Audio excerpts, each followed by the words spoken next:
আমার মতো আমার মতো মেয়ে কি এরকম বাড়িতে থাকে বলো তো তোমরা? আমাকে কোন দিন একটা পাকা বাড়ি বানিয়ে দেবে? আমি তোমাদের জন্য সমাজে মুখ দেখাতে পারছি না। আমার মতো মেয়ের এরকম বাড়িতে শোভা পায় না। আমার জীবনটা এভাবে একটা ভাঙা বাড়িতে কাটিয়ে দিতে পারি না আমি। আমার সম্পূর্ণ অধিকার আছে নিজের মতো করে বাঁচার, নিজের মতো করে থাকার। কতবার তোমাদেরকে বললাম যে আমার জন্য একটা ধনী বাড়ির ছেলেকে দেখো, আমি বিয়ে করব। রূপালী, তুই কিন্তু ভুলে যাচ্ছিস যে তোর বাবা আমাদের সামনে। তোর কি লজ্জা লাগছে না নিজের বাবার সামনে এরকম কথা বলতে? তোর বাবা একজন কুলি, সারাদিন কুলিগিরি করে কিছু টাকা রোজগার করে, সেটা দিয়ে কোনো রকম সংসারটা চলে। আর তুই পড়ে আছিস ভাঙা বাড়ি ভাঙা ঘর নিয়ে। দুটো খেতে পাচ্ছিস, সেটাতেই তো কপালে হাত দিয়ে দেখ। তুই তো আমাদের কষ্ট কোনো দিনই বুঝবি না। যেখানে নুন আনতে পান্তা ফুরিয়ে যাচ্ছে সেখানে পাকা বাড়ি। হা হা হা হা। এভাবে হেসো না, বুঝেছো? এভাবে হেসো না। তোমার হাসিটা না আমার গায়ে কাটা গায়ে নুনের ছিটা দিচ্ছে। আর কি হলো বাবা, তুমি তো কোনো উত্তরই দিচ্ছ না। কোন দিন বানাবে পাকা বাড়ি আমাকে বলো তো তুমি একটু। কি যে বলিস না মা, আমি টাকা কোথায় পাবো অত? আমি যদি সারা জীবন না খেয়েও টাকা জমাই, পাকা বাড়ির পটাও হবে না। মারে, কেন তুই শুধু শুধু এরকম ছেলে মানুষই করছিস বলতো? আমি কোনো ছেলে মানুষই করছি না বাবা। আমি তো কপাল পোড়া একটা মেয়ে, না হলে আমার জন্ম এরকম একটা কলি পরিবারে কেন হলো? ইস, আমি যদি এরকম একটা কলি ঘরে না জন্মগ্রহণ করি, একটা রাজপ্রাসাদের রাজকুমারী হয়ে জন্মাতাম, তাহলে কত ভালো হতো। আমার খুব কষ্ট লাগছে মা, বাবা হয়ে আমার মেয়ের সকল শখ আহ্লাদ পূরণ করতে পারছি না। আসলে আসলে জীবনে আমি ব্যর্থ বাবা। তবে চিন্তা করিস না মা, আজকে থেকে আমি আরো বেশি বেশি করে কাজ করব, তারপর তোর মনের আশা পূরণ করব। কে গো কুলি দিনু, সারাটা দিন কাজ পাওনি নাকি? এখানে গাছতলায় বসে বসে কি অত শত চিন্তা করছো শুনি? হা হা হা হা হা। চিন্তা করো না হে দিনু, চিন্তা করো না, সবকিছুই আমি ঠিক করে দেব। শুধু আমার কথায় রাজি হতে হবে তোমায়। হা হা হা হা হা। হ্যাঁ হ্যাঁ, মোড়ল মশাই একদম ঠিক কথাই বলেছে। মোড়ল মশাইয়ের কথা শুনলে না, তোমার দিন একদম পাল্টে যাবে। শুনে নাও দিনু, শুনে নাও। কে গো দিনু, চুপ করে আছো যে? মোড়ল মশাইয়ের কথা কি কানে ঢুকছে না তোমার? আমি চুপ করে থাকবই। আপনার এরকম রুচি কিভাবে আসে? আমার মেয়েটার বয়স কত জানেন? আমার মেয়ের বয়স আপনার মেয়ের সমান। আমার ওরকম ছোট মেয়েটাকে আপনার মতো লোকের হাতে কোনো দিন তুলে দেব না, মরে গেলেও না। দেখুন দেখুন মোড়ল মশাই, তার কত বড় সাহস! আমাদের গ্রামের মোড়লের উপর না করে, তাকে এক্ষুনি না মাটিতে পুঁতে দেই। কি বলেন মোড়ল মশাই? আপনি শুধু একবার অনুমতি দিন। দেবে নাকি? দেব নাকি মাটিতে পুঁতে? আপনারা যা ইচ্ছে তাই করুন, কিন্তু আমার মেয়েটাকে আপনার হাতে কোনোদিন তুলে দেব না। আমি আমার মেয়েকে ভালো একটা ছেলে দেখে বিয়ে করাবো। আপনার টাকা হতে পারে, কিন্তু আমি লোভী নই। আমি বাবা হয়ে কি করে আমার মেয়ের সর্বনাশ করতে পারি? ঠিক আছে দিনু, দিবে না যখন তোমার মেয়েকে, তাহলে তো কিছু করার নেই। কিন্তু শুনে রাখো, আমি ও গ্রামের মোড়ল, আমি যেটা বলি সেটাই করি। আমি তোমার মেয়েকেই বিয়ে করব। আর তুমি তো ধরতে গেলে আমার হবু শ্বশুর মশাই, তাই শ্বশুর মশাইয়ের সাথে আমি গায়ে হাত তুলে খারাপ আচরণ করতে যাচ্ছি না আর কি। চল চল কাল্লু, চল এখান থেকে। শুনেছ নাকি? শুনেছ মোড়াল মশাই কি বলেছে? মাথায় যেন থাকে কথাটা। দেখেছ মোড়াল মশাই কত ন্যায় নিষ্ঠা পরায়ণ। আমাকে হুমকে ধমকে দেওয়া কোনো কাজ হবে না। আমার মেয়ে এরকম নয় যে আপনার মতো বুড়ো লোকের সাথে বিয়ে করে নেবে। আমার সব থেকে ভালো হয় আপনারা যদি এখান থেকে চলে যান। আমি আমার মতো বসে আছি এখানে, কাউকে আমি বিরক্ত করছি না। চলে যান মোড়ল মশাই, আপনাকে অনুরোধ করছি, চলে যান। রুটি রুটি রুটি রুটি রুটি। আর কত, আর কত আমি রুটি দিয়ে খাবার খাবো মা? আমি রুটি আর খেতে চাই না, আমাকে মাংস ভাত দাও। রুটির সাথে কোনো কিছু নেই, প্রত্যেক দিন এরকম পাতলা ডাল। আবার ডালটার রংটা দেখো, ছি ছি ছি ছি। এসব কুকুরের খাবার কি আমি খেতে পারবো? তোমরা খেলে খাও। চুপ কর রূপালি, তুই বেশি বার বেড়ে গিয়েছিস। এরকম খাবার খেয়েই তুই বড় হয়েছিস। এভাবে এভাবে বড় হয়ে যাসনি। নিজের ঐতিহ্যটাকে কিভাবে ভুলে যাচ্ছিস তুই? এখন মনে হচ্ছে তোকে জন্ম দিয়ে আমি সব থেকে বড় ভুল করেছি। আমি যদি এর থেকে নিঃসন্তান থাকতাম তাহলে অনেক ভালো ছিল। অন্তত তোর বাপটা তো একটু ভালোভাবে বাঁচতে পারতো। আজ তো কপালে রুটি জুটলো, কিন্তু কাল দেখবি আমাদের উপবাস করে থাকতে হবে, কারণ ঘরে কোনো বাজার হাট কিচ্ছুটি নেই।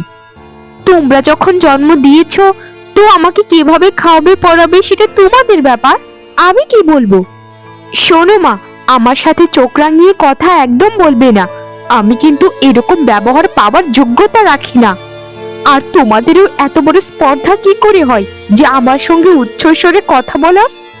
ও আচ্ছা, এখন তোর কাছ থেকে শিখতে হবে কিভাবে তোর সাথে আচার আচরণ করতে হবে, তাই তো? তুই কি এমনিতে বড় হয়ে গিয়েছিলি নাকি? আমি কি তোকে লালন পালন করে মানুষ করিনি? তবে একটা কথা আমি নিশ্চিত, আমি তোকে সঠিকভাবে বড় করতে পারিনি। যদি করতে পারতাম তাহলে তুই আজ আমায় সম্মান করতি। এক হলে আমাকে একটা কোটিপতি বাড়িতে বিয়ে দাও, না হলে এই বাড়িটা ভেঙে একটা ফাঁকা বাড়ি বানাও, তাহলে আমি ভালো ব্যবহার করব, এর আগে নয়। আমাকে যদি তোমরা কাঠের পুতুল ভেবে থাকো তাহলে তোমরা ভুল ভেবেছো। আমাকে যেভাবে নাচাবে আমি সেভাবে নাচবো না। আমার সামনে থেকে এই খাবারটা নিয়ে যাও, আমার জন্য মাংস ভাত নিয়ে এসো। মাংস ভাত চাইতে যদি পাওয়া যেত তাহলে তোকে কি এনে দিতাম না বল? এরকম করিস না মা, চুপচাপ খেয়ে নে, না হলে তোর শরীর খারাপ করবে। আর তুই যেটা চাচ্ছিস সেটা কোনোদিন সম্ভব নয়। এরকমটা কোনোদিন হবে বল তো তুই? কি গো, তুমি খাবারটা খাচ্ছ না যে? সামনে খাবার রেখে অত শত কি ভাবছোটা কি শুনি? কাজ কি পেয়েছিলে আজকে? মেয়েটা আজ খাবারটা খেলো না জানো তো, সে মাংস ভাত খেতে চায়। আমি এই মাংস ভাত কোথা থেকে আনবো বলো তো? গিন্নি, আমার মাথায় কিছুই আসে না। আমি কি করব? কি করে মেয়ের ইচ্ছেটা পূরণ করব? আমি কিছুই বুঝতে পারছি না। আর জানো কি হয়েছে? ওই দুষ্ট মোড়ল আবার আমাকে আটকিয়েছিল। বলল মেয়েকে যদি বিয়ে না দেই তাহলে নাকি ভালো হবে না। আমি বলেছি যা করার করে নিতে। আমি মেয়েকে ওরকম একটা বুড়ো লোকের কাছে বিয়ে দেব না, তার উপর আবার চরিত্রহীন। ওই মোড়লের বুড়ো বয়সে ভীমরতি ধরেছে, কম করে হলেও তো তোমার থেকে বয়স বেশি হবে। না হলে আমার মেয়েটার উপর কেন তার এত নজর? আমার মেয়েটা যদি শুনতে পারে না, ওই মোড়লের কল্লাটা কেটে নদীতে ভাসিয়ে দেবে। এমনিতে আমার মেয়েটা রাগী হতে পারে, জেদি হতে পারে, কিন্তু এদিক দিয়ে অনেক ভালো।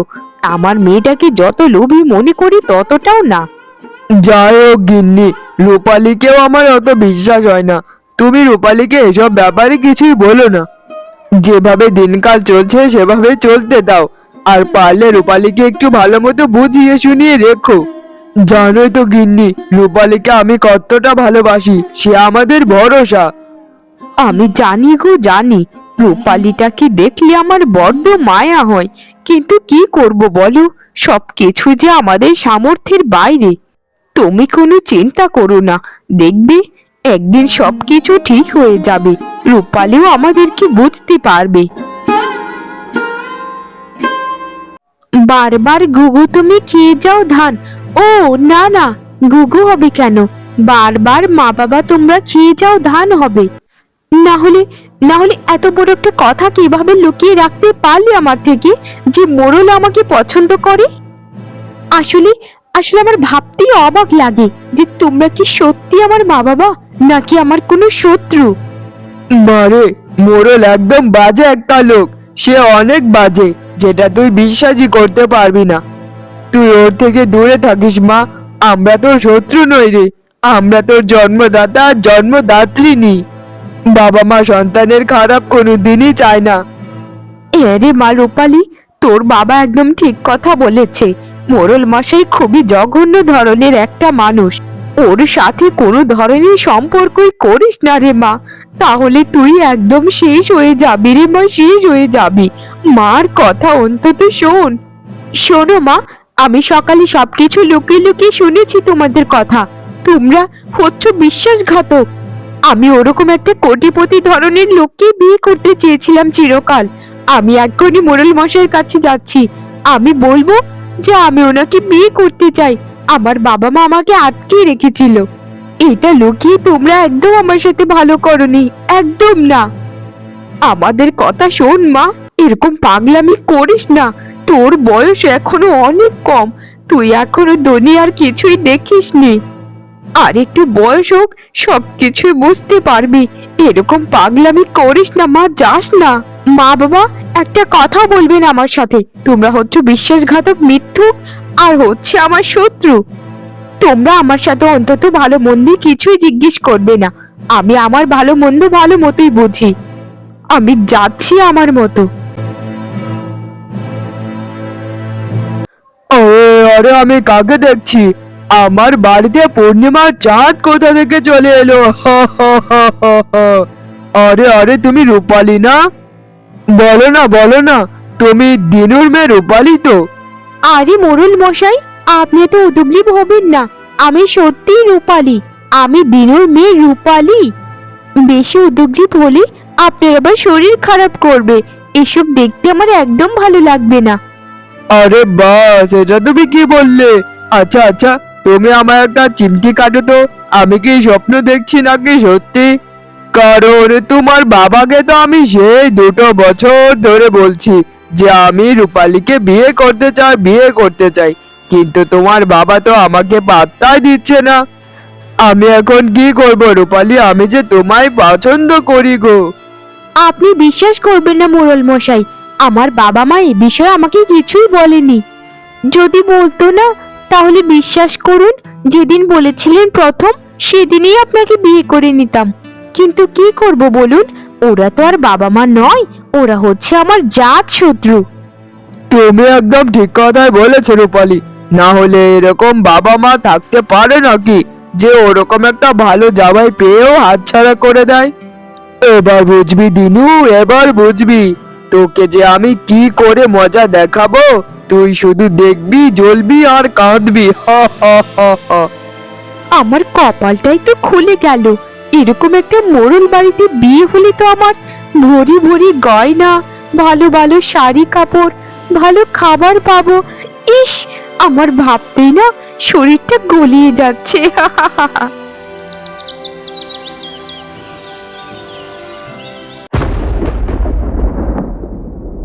এসব কি রূপালী, এসব কি দেখছি? এ তুই কি করেছিস? তুই একটা বড় লোককে বিয়ে করেছিস, তাও আবার গ্রামের মোড়লকে। তুই জানিস না গ্রামের মোড়লের চরিত্র সম্পর্কে? তোকে কতবার না করেছিলাম, তুই তখন আমাদের কথা শুনিসনি। আর এখন বিয়ে করে এসে ড্যাব ড্যাব করে বাড়ির সামনে দাঁড়িয়ে আছিস। এটা তুই একদম ঠিক করিসনি রূপালী, একদম ঠিক করিসনি। তুই তুই আমার আর তোর বাবার মনে যে কষ্টটা আজ দিয়েছিস না, সেটা কোনো দিন আমরা ভুলবো না, কোনো দিন না। তোমাদের খুব গায়ে লাগছে তাই না? গায়ে তো লাগারই কথা, কারণ তোমরা তো আমার বাবা মাই নও, তোমরা হচ্ছে আমার জাত শত্রু। আর জাত শত্রুদের তো গায়ে জ্বলনি একটু থাকবেই। আমি বড় বাড়িতে বিয়ে করে নিয়েছি, সেটা তোমাদেরকে দেখাতে এসেছি। সেটা তো তোমাদের ভাগ্য। বাবা বাবা বা, কাকে আমি লালন পালন করার জন্য সারাটা জীবন কুলিগিরি করে গেলাম। তোর মতো মেয়েকে সন্তান হিসেবে আমি কোনদিনই চাইনি। আমি চাইতাম আমার সন্তানটা যেন একটু ভালো হয়, কিন্তু জানি না বিধাতা কোন অপরাধের শাস্তি আমাকে দিচ্ছেন। তুই আজ যেটা করেছিস বেশি করে ফেলেছিস রূপালী। আরে শ্বশুর মশাই, আমাদেরকে না বকাঝকা করে একটু আশীর্বাদ করে দিন। আমি আমার বউকে নিয়ে আমার বাড়িতে চলে যাই। এত কাহিনী করার কোনো প্রয়োজন নেই। গ্রামের একজন মোড়ল একজন কুলির কাছে এসেছে, সেটাই তো কুলির 7 জন্মের ভাগ্য। আবার বড় বড় কথা। সময়টা খারাপ, না হলে দেখতে কি যে করি। শুনুন মোড়ল মশাই, এক তো আমাদের মেয়েটার মাথাটা খেয়ে আমাদের কাছ থেকে কেড়ে নিলেন। আর শোন তোকে একটা কথা বলে রাখি, একদিন তুই তোর ভুল বুঝতে পারবি, সেদিন কাঁদলেও আর লাভ হবে না। আমি আমার স্বামীর উপর সম্পূর্ণ বিশ্বাস রাখি, বুঝেছো তোমরা? তাই বড় বড় কথা বলার আগে না একটু ভেবেচিন্তে বলো। আমার স্বামী আমার সাথে কোনোদিন কিছু করবে না, দেখবি আমি একদম রানীর হালে থাকবো। তোমরা শুধু দেখবি, জ্বলবে আর লুচির মতো ফুলবে। বাবা মায়ের কথা তো শুনলি না, তাই তোর ওই আত্মবিশ্বাসটা যেন থাকে, সেটাই তোকে বলে দিলাম। যা যা, এখন চোখের সামনে থেকে দূর হয়ে যা। আমার সামনে তুই কোনোদিন আর আসবি না। আমি তোকে মেয়ে হিসেবে বলতে আমার লজ্জা করছে, লজ্জা করছে একদম। ওগো, ওগো, তুমি এভাবে কান্না করো না। আর কত কষ্ট পাবে বলো তো? তোমার কষ্টটা যে আর চোখে দেখতে পারছি না। বলে যাও না, বলে যাও না যে আমাদের একটা মেয়ে ছিল। মনে করো যে সে মরে গেছে, মরে গেছে আমাদের কাছে। কিভাবে বলে যাব গিন্নি, কিভাবে বলে যাব? আমি কুলি ছিলাম ঠিকই, কিন্তু এই গ্রামে আমার একটা মান সম্মান ছিল। সে আমার মান সম্মানের উপর জল ঢেলে কিভাবে চলে গেল, কিভাবে চলে গেল? তুমি বলো গিন্নি, আমি এখন কি করব? কিভাবে মুখ দেখাবো এ পাড়া গায়ে? আমি জানি না গো, জানি না। আমিও কিছু বুঝতে পারছি না। আমিও কাল থেকে পুকুর ঘাটে, নদীর ঘাটে কোথাও যেতে পারবো না। মানুষ আমাকে নিয়ে হাসাহাসি করবে। কি করলি রে রূপালি, কি করলি? আমার কি ইচ্ছে করছে জানো গিন্নি? ইচ্ছে করছে নিজেকে নিজে শেষ করে দেই। আমার বাঁচার কোনো ইচ্ছে নেই আর, আমার কোনো বাঁচার ইচ্ছেই নেই। কলিগিরি করে মেয়েটাকে লালন পালন করে বড় করেছি এই দিনটা দেখার জন্য নয় গিন্নি। সে কিভাবে কিভাবে চলে গেল আমাদেরকে স্বার্থপর মিথ্যুক বলে। আবার এটা বলল আমরা নাকি ওর শত্রু, আমরা নাকি ওর ভালো চাই না। আমিও শুধু এটাই ভাবছি যে আমাদের রূপালি আমাদেরকে এরকম কথা কিভাবে বলল। যাই হোক, আমাদের মনে কষ্ট দিয়েছে তো ঠিকই, কিন্তু আমরা চাই ও যেন ভালো থাকে। বিয়ের পরপর কত ভালোবাসা দেখালে, আর এখন এখন আমাকে তোমার দু চোখের বিষ লাগছে। এরকম পরিবর্তন হয়ে যাবে তুমি, আমি তো কোনোদিন কল্পনাই করিনি। আমার পরার শাড়িটাও পর্যন্ত খুলে নিয়েছো, আমাকে একটা কাজের লোকের শাড়ি দিয়েছো পরার জন্য। এভাবে কি থাকা যায় বলো তো? আমার সাথে এরকম করো না। আমি বড় মুখ করে বাড়ি থেকে বেরিয়ে এসেছি তোমার হাত ধরে। চুপ কর, ফকিন্নির বাচ্চা ফকিন্নি, গরিবের বাচ্চা গরিব, বড় বড় কথা বলছিস? তোর মতো কুলি ভিখারির একটা মেয়েকে যে আমার ঘরে থাকতে দিয়েছি সেটাই তো অনেক। তুই কি এসবের যোগ্য রে? তুই নিজেকে কি মনে করিস বলতো, কি মনে করিস? তোকে তো আমি আমার কাজের লোক বানাতে চেয়েছিলাম রে। এখন যা যা, আমার আর ঝামেলা পছন্দ হচ্ছে না। যা যা, কোথায় যাবি চলে যা। এসব তুমি বলো না গো, এসব তুমি বলো না। আমি কোথায় যাব বলো তো? আমি বাবা মার কাছে বড় মুখ করে বলে এসেছি যে আমার স্বামী আমাকে ভালো রাখবে। এরকম করো না। আমি তোমার ঘরের কাজের লোক হয়ে থাকবো। তবু তবু আমাকে একটু আশ্রয় দাও এখানে। আমি যেতে চাই না। আমি তোমায় বিয়ে করেছি, আমি তোমার স্ত্রী। আমার সাথে তুমি এরকম করতে পারো না। আমি মরে যাব, আমি মরে যাব। আমার সাথে এরকম করো না তুমি। আহা হা হা, এই মেয়ে তো বেশি কথা বলছে। কাল্লো, এ কাল্লো, তাড়াতাড়ি আয় তো এদিকে। এই মেয়েটাকে ঘাড় ধাক্কা দিয়ে বাড়ি থেকে বের করে দে তো। শোন, তোকে কেন বিয়ে করেছি, কারণ তোকে আমার আগে থেকে একটু একটু পছন্দ হতো, কিন্তু তোর বাবা একটা সামান্য কুলি হয়ে যখন আমাকে না করলো, তখনই আমি ভেবে নিয়েছিলাম যে এর প্রতিশোধ আমি নেবই নেব। তার মানে তার মানে তুমি আমাকে প্রতিশোধ পূরণ করার জন্য বিয়ে করেছো? ছি ছি ছি ছি ছি। রূপালি, তোর ভাগ্য এত খারাপ। আমি আমি আমি বাবা মাকে বড় মুখ করে বলে এসেছিলাম যে আমি তোমার সাথে ভালো থাকবো, কিন্তু তুমি তো সত্যিকারের একটা শয়তান। আমি এখন কোন মুখে বাড়িতে ফিরে যাব, কোন মুখে? তোমার বিচার ঈশ্বর করবে, ঈশ্বর। বাবা মা, আমাকে তোমরা ক্ষমা করে দাও। আমি বড্ড বড় ভুল করে ফেলেছি। আমার দেখো না, আমাকে দেখো না, তোমরা আমার অবস্থাটা দেখো।